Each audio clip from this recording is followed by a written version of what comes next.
Greetings, this is Peter Williams, and for week 6, African Americans, I'm going to be discussing the children's book One Crazy Summer by Rita Williams-Garcia. It relates to this week's topic because it is a historical fiction novel pertaining to African Americans and the Black Panther Party in Oakland, California during the summer of 1968. So the story begins in first-person perspective from the character Delphine. She's traveling by plane with her sisters Vanetta and Fern from New York to Oakland to meet their mother for the first time. Now, when they meet their mother at the airport, she's acting kind of strange to them. She's very cold, wearing sunglasses, kind of looking over her shoulder. And when they finally get to her home, it's a bit of a hole in the wall. There's no TV, there's no phone. And when they ask her about dinner, she sends them out to buy takeout at a place called Ming's, and they pick up shrimp lo mein.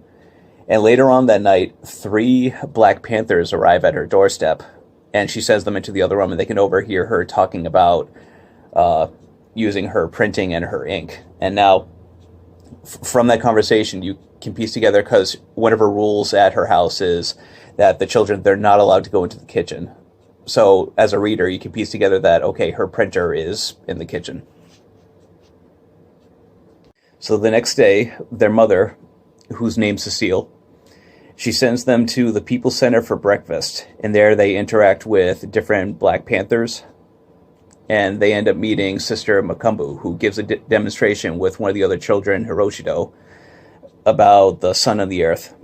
And when they go back home to Cecile at about 6 o'clock at night, they end up getting takeout at Ming's again, and after interacting with the Black Panthers, they end up finding out her other name that they identify her with, which is Nzilla, which is Yoruba for the path. The next day, the sisters go back to the center and they end up making posters for a rally. And once again, that night, they do get Ming's yet again. And this time, Delphine notices that Vanetta had ended up coloring in Fern's doll, Miss Patty Cake. She colored her in black with one of the markers from the posters. So obviously, in Vanetta doing this, it creates a bit of tension between her and Delphine and Fern. So the next day when they go to the center, Vanetta is not speaking to them. So when Delphine and Fern have free time, Sister Makumbu asks them if they can organize the Black Panther weekly newspapers. And in them doing that, she's skimming through the newspapers as they go, and eventually she even ends up buying one off of Sister Makumbu. So for their next meal, Delphine decides to buy groceries instead of going to Ming's and buying takeout. And when she brings the groceries home, Cecile she's upset because now it means that Delphine is going to be going into the kitchen to prepare food. But she still does let her go. And in going into the kitchen, she's able to see Cecile's printer and the work that she's been doing. And then the next time that the sisters go to the center, they're learning about how to protect themselves from the police. And this makes Delphine very concerned. So she decides that the girls should start having breakfast at Cecile's home instead of going to the center. And she also decides that she doesn't want them going to the rally because she's afraid that it's going to turn into a riot.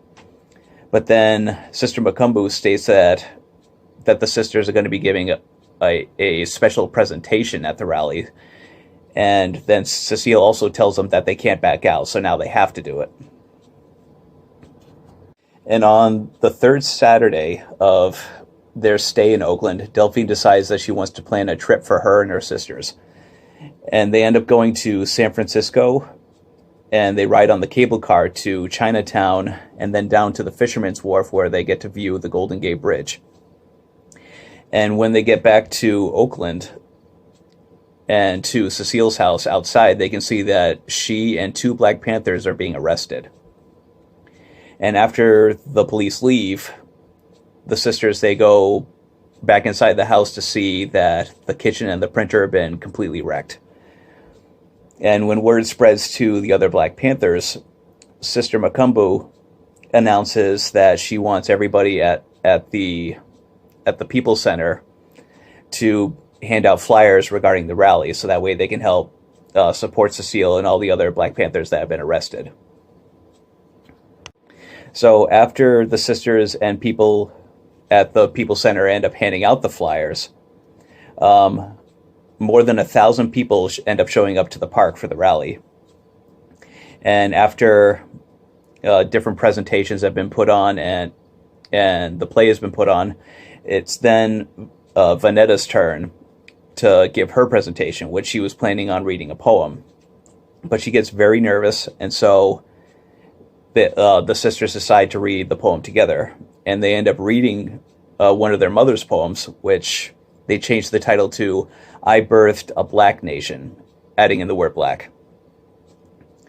And after they're done with the poem, Fern, the youngest, actually stays on stage and reads a poem of her own, which she entitled A Pat on the Back for a Good Puppy, referring to one of the Black Panthers named Crazy Kelvin, who's kind of been preaching at them throughout the book and saying, calling all cops being pigs.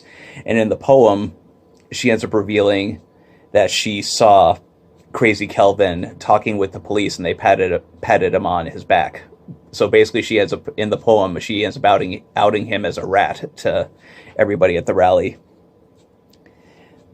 And eventually, even though the rally is still going on, Cecile ends up being released from prison, and she's able to meet Delphine and her sisters there.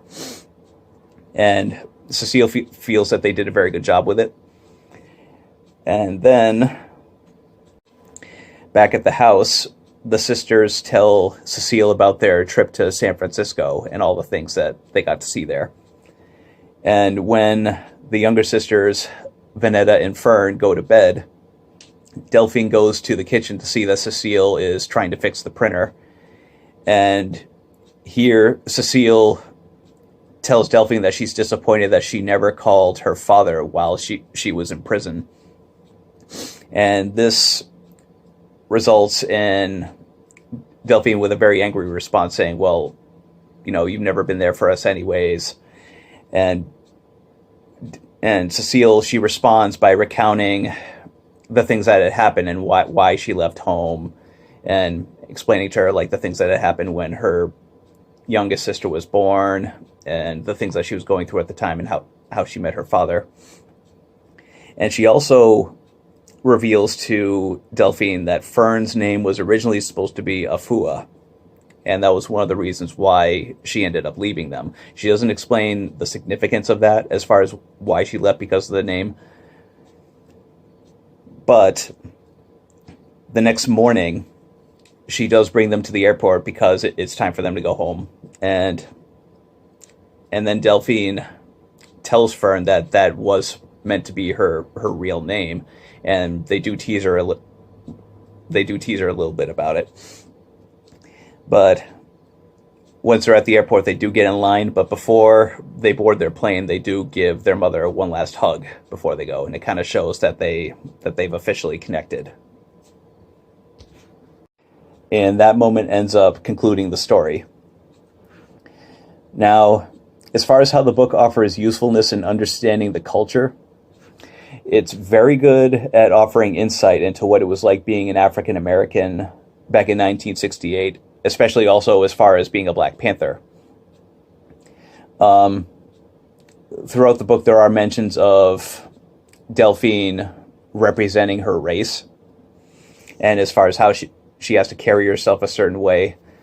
And we can also see how different races treat her and her sisters. Like when they first arrive in Oakland at the airport, there's a white woman there, and she kind of goes up to them and is like, oh, look at you, you're all so cute. And she just wants to give them money right off the bat. And I'm sure anybody could agree that a total stranger going up to children and offering them money is a little odd. Now, as far as the Black Panther Party itself, it does make mention of how they dress, wearing dark colors, berets, and as far as their hairstyles, such as afros.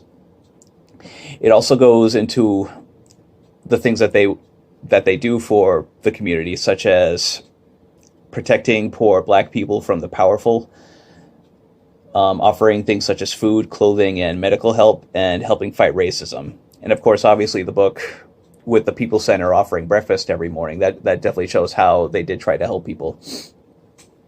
The book also helps break through that idea of Black Panthers being militant, which they also mention in the book as far as how the media portrays them as being that.